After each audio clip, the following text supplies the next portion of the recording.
when Sister Mary Therese was talking about her introduction to Catholic culture, for a generation older, 2 generations, maybe 2 generations older.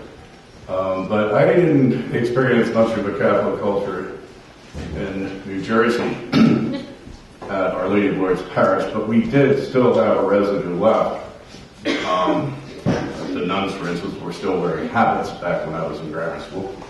But a lot of it was exterior. And we did have a Baltimore catechism. My best experience in growing up in Catholic culture was being an altar boy. Back then it was so beautiful with the old Mass. And we would get up early in the morning, I'd deliver my newspapers, and then head off if I had 6:30 Mass or the 7:15 or the 8 o'clock. And the experience was so incredibly uplifting and contemplative, and I still remember that. I wish God had taken me in those years.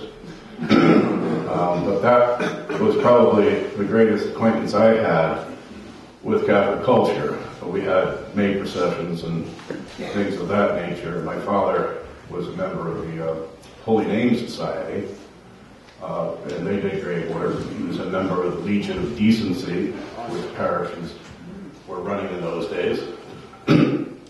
And we had a piano in our house. And my father never paid for me to take lessons, but he paid for my brother Richie to take lessons. And I think my younger sister to take lessons. But I was too busy, doing my own thing, playing basketball, football, whatever. And they didn't waste any money on me on the piano. But we did have the cymbal culture there. It just was never utilized. So let me get into my talk on the royal priesthood of laity. You're probably wondering what that has to do with, towards restoring the Catholic culture. Hopefully by the end of the talk, it'll make some sense. And if Brother's already given you the definition of what the priesthood of laity is, but the title, I wanted to forewarn you, if it sounds like I was going to say something heretical, that would be cleared up too by the end of this talk.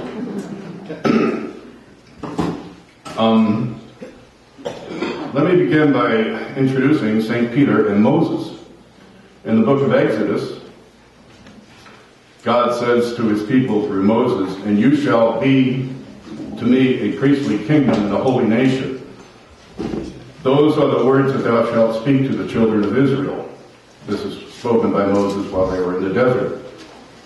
Now, St. Peter almost repeats that, a part of it verbatim, in his epistle, where he says, "But you are a chosen generation, a kingly priesthood, a holy nation, a purchased people, that you may declare his virtues who hath called you out of darkness into his marvelous light." Only there's a little difference there. Moses said, "You are a priestly kingdom." St. Peter says, "You are a kingly priesthood." And I like to think that the chair of Peter was building upon the chair of Moses in preparation for Christ, who would be the kingly priest. And our participation in his priesthood we receive through our character and the seal at our baptism. Now, obviously, as Brother said, the priesthood of laity has nothing to do with the sacrament of holy orders, which only the character of that sacrament by which our priests are ordained is unique to them. But it is by our baptism that we are made to participate in the priesthood of Christ. And Pope Pius XII, in his encyclical Mystici Corporis, explains that in these words: "By the waters of baptism, as by common rite, Christians are made members of the mystical body of Christ, the priest. And by the character which is imprinted on their souls, they are appointed to give worship to God, Thus they participate, according to their condition, in the priesthood of Christ. And again, more perfectly representing Christ, we receive the next sacrament of confirmation, where we receive another indelible mark, an indelible character, in which sacrament we are called to be active members of the church militant, ready to witness to the faith unto the shedding of our blood.